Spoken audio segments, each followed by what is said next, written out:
Chỉ với 6 tập phim trong ngày đầu tiên, bộ phim của Thành Nghị đã đạt con số khổng lồ 25.000 lượt xem.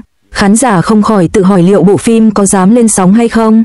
Đi đến núi và biển đã lên sóng tối qua và rating cùng sự hoan nghênh nhiệt liệt của giới phê bình đã bùng nổ. Độ nổi tiếng của Tension đã vượt mốc 26.000 chỉ trong 1 giờ, vươn lên vị trí số 1 trên Iki. 12 chiến dịch quảng cáo đã được thực hiện trên cả hai nền tảng, chứng minh khả năng dẫn dắt bộ phim của Thành Nghị một lần nữa.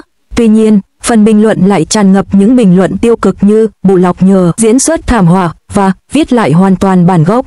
Ngay khi trailer ra mắt, ngoại hình của Thành Nghị đã lan truyền chóng mặt, khuôn mặt sưng húp, lông mày rậm rạp và ánh sáng mờ ảo khiến anh bị chỉ trích vì thậm chí không dùng bộ lọc 50 xu. Bộ phim chính thậm chí còn bị cường điệu hơn với đường kẻ mắt bóng nhờn và tóc giả quá chặt đến mức khiến da đầu tê dại. Cư dân mạng chỉ trích gay gắt. Lý Hướng Nghi trong Lăng Lâu đúng là ánh trăng sáng ngời, nhưng lần này anh ta chỉ còn là một bánh bao hấp. Mô hình nhân vật sinh động trong giai đoạn đầu của tiểu thuyết bị chỉ trích là gượng gạo. Anh ta khom lưng trong phim hiện đại nhưng lại đứng thẳng trong phim cổ trang. Phong cách tạo hình quá mức có vẻ gượng ép. Toàn bộ phim dựa trên 3 khuôn mẫu: cau mày, mím môi và choáng váng. Cảnh chiến đấu bắt đầu bằng cảnh nữ chính khóc, khiến nhiều người bình luận diễn xuất này sống động quá. Ngay cả AI hoán đổi khuôn mặt cũng sống động hơn. Với chất lượng sản xuất S+, bộ phim chính mang lại cảm giác rẻ tiền. Bộ giáp của nam chính trông như hàng Pinduoduo miễn phí vận chuyển với giá 9,9 tệ. Nữ chính có kiểu tóc máy khâu và tiệc rượu ở chốn tiên cảnh được dàn dựng như sân khấu thôn quê. Cư dân mạng than thở, thẩm mỹ này đến Vu Chính cũng phải câm lặng. Hiệu ứng đặc biệt thật lố bịch. Cảnh kinh điển cuộc tắm máu ở núi Bất Châu được dựng lại dưới dạng hoạt hình flash, với đòn đánh cuối cùng của nhân vật phản diện trông như một bài thuyết trình lật trang PowerPoint. Phần bình luận bùng nổ với những bình luận như họ đã tiêu hết tiền vào trà sữa rồi sao? Giao diện trò chơi cho hệ thống du hành sách khá thô sơ, với các nhiệm vụ bật lên trông giống như một trò chơi web nhái, hoàn toàn trái ngược với khoản đầu tư 300 triệu nhân dân tệ. Tiền đề ban đầu là một điểm nhấn, một nhân viên văn phòng hiện đại xuyên không vào một tiểu thuyết võ hiệp do chính anh ta viết và chiến đấu chống trả thông qua các nhiệm vụ hệ thống. Tuy nhiên, bản phát sóng thực tế lại mang đến cảm giác như một sự pha trộn gượng ép giữa hai thể loại, khiến thế giới giang hồ trở nên xa lạ, và cả du hành thời gian cũng trở nên khác biệt. Nhân vật chính sử dụng PowerPoint để vạch ra các xung đột phe phái, trong khi nhân vật phản diện dựa vào các đánh giá và quản lý KPI. Các quy tắc của thế giới võ hiệp đã bị phá vỡ hoàn toàn. Người hâm mộ tiểu thuyết gốc thậm chí còn phẫn nộ hơn, cốt truyện chính trị bị xóa bỏ hoàn toàn, và các nhân vật chính lại mải mê chuyện tình cảm, biến Trung Hoa anh hùng thành tình nhân Trung Quốc. Sự xuất hiện của Đi lên núi và biển là minh chứng rõ nét cho cuộc đấu tranh tìm kiếm góc nhìn mới cho phim võ thuật trong bối cảnh khó khăn hiện nay. Phim võ thuật truyền thống, vốn lấy cảm hứng từ những tác phẩm kinh điển của các bậc thầy như Kim Dung và Cổ Long, đã dần mất đi sự mới mẻ dù đã được làm lại rất nhiều lần. Trong khi đó, một số phim võ thuật thần tượng thường thiếu đi yếu tố chiến đấu và cảm giác võ thuật, dựa quá nhiều vào hiệu ứng đặc biệt và chuyển động chậm, đồng thời có cốt truyện trẻ con. Do việc hồi sinh các tác phẩm kinh điển gặp nhiều khó khăn và không được giới phê bình đánh giá cao, các nhà sáng tạo buộc phải đổi mới và thích nghi, tìm kiếm những IP mới mẻ và đa dạng để chuyển thể thành phim điện ảnh và truyền hình. Bối cảnh, du hành sách cộng hệ thống của Đi lên núi và biển, chính xác là một nỗ lực như vậy. Đây không phải là bộ phim võ thuật đầu tiên tìm kiếm sự đổi mới. Liên Hoa Tháp trước đó đã kết hợp võ thuật với yếu tố hồi hộp và trinh thám. Huyền thoại Vân Tường pha trộn võ thuật với những âm mưu đen tối và những cuộc chiến thương trường. Nam chính Vân Tường thậm chí còn thiếu kỹ năng võ thuật và phải dựa vào trí thông minh để len lỏi vào thế giới ngầm. Thanh Xuân Ca tập trung vào sự trẻ trung, khắc họa sự trưởng thành của người trẻ. Những bộ phim này cố gắng thổi luồng sinh khí mới vào thể loại võ thuật. Đi lên núi biển còn đi xa hơn thế, trực tiếp kết hợp các khái niệm về du hành thời gian và hệ thống, cố gắng phân tích thế giới võ thuật truyền thống từ góc nhìn hiện đại. Sự đổi mới này tiềm ẩn những rủi ro đáng kể. Người hâm mộ võ thuật truyền thống có thể thấy nó không ổn, trong khi những người tìm kiếm trải nghiệm nhẹ nhàng, thú vị hơn có thể thấy các yếu tố võ thuật mờ nhạt. Diễn xuất của diễn viên, một người và 3 nhân vật trở thành thần, và các bức chân dung nhóm đầy máu thịt. Sự phân chia diễn xuất của Trình Nghi hỗ trợ cho sự căng thẳng của toàn bộ vở kịch. Tiểu Minh Minh với lưng gù và đôi mắt đờ đẫn, ông miêu tả chính xác một con vật xã hội mệt mỏi vì cuộc sống. Tiêu Thu Thủy thẳng như cây thông, ánh mắt rực lửa. Những cảnh chiến đấu trong rừng trúc dài của anh trôi chảy, mỗi động tác đều thể hiện khí chất của một anh hùng hào hiệp. Lý Thần Châu với mái tóc bạc và trang phục tối màu, toát lên vẻ u ám, những ngón tay gõ nhẹ lên bàn như che giấu những toan tính chính trị.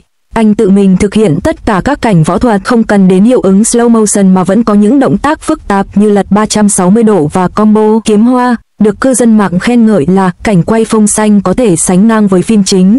Guli Naza phá vỡ nghi ngờ về chiếc bình tiêu tuyết vũ do anh thủ vai, bảnh bao và nhanh nhẹn trong bộ váy đỏ.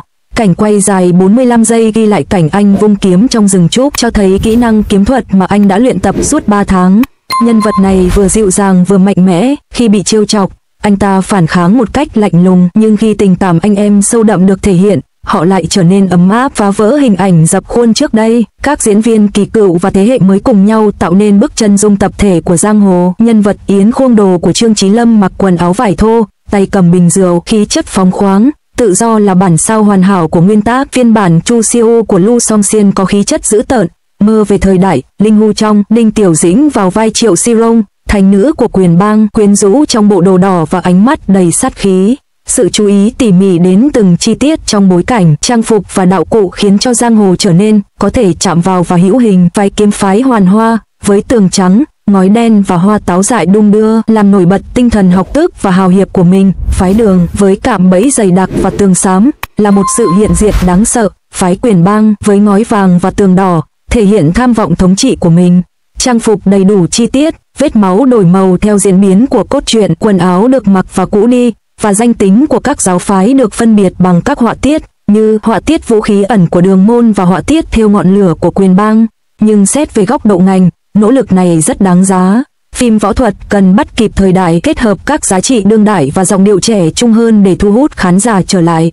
Cốt truyện của Đi Lên Núi Biển nỗ lực cân bằng giữa tinh thần hiệp sĩ truyền thống và tư duy hiện đại. Nhân vật chính Tiêu Thu Thủy phát triển không phải thông qua một sự trở lại đột ngột khó lường, mà là những bước đột phá dần dần giữa những thử thách và đấu tranh liên miên. Chuyển từ tự bảo vệ sang phòng thủ, bộ truyện cũng quy tụ những hiệp sĩ xuất thân đa dạng, thể hiện bản chất thuần khiết của giang hồ. Họ kết nối với nhau thông qua võ thuật, gắn kết với nhau thông qua chính nghĩa, tạo nên một cộng đồng giang hồ sôi động, nhân ái và chính nghĩa.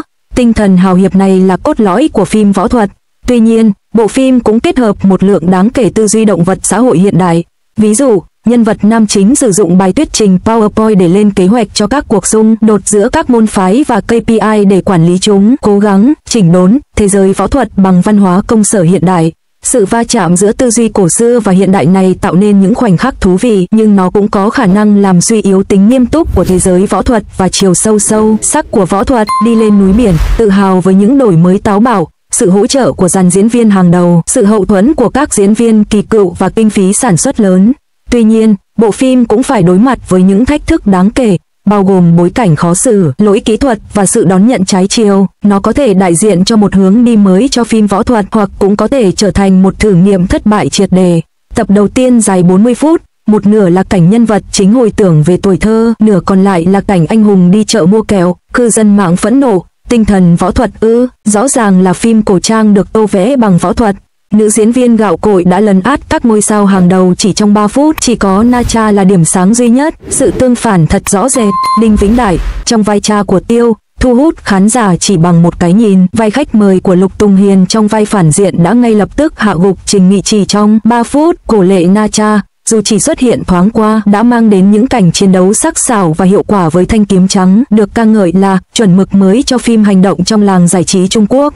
Đằng sau tranh cãi này là sự mệt mỏi của khán giả với mô hình lưu lượng truy cập cộng IP. Các nhà đầu tư đổ tiền vào việc đào tạo những người có sức ảnh hưởng hàng đầu và mua các tìm kiếm thịnh hành, nhưng ngay cả chất lượng cơ bản cũng không thể được đảm bảo. Như cư dân mạng đã nói, dù số liệu có ấn tượng đến đâu, chúng cũng không thể che giấu điểm yếu cố hữu của một chương trình dở tệ.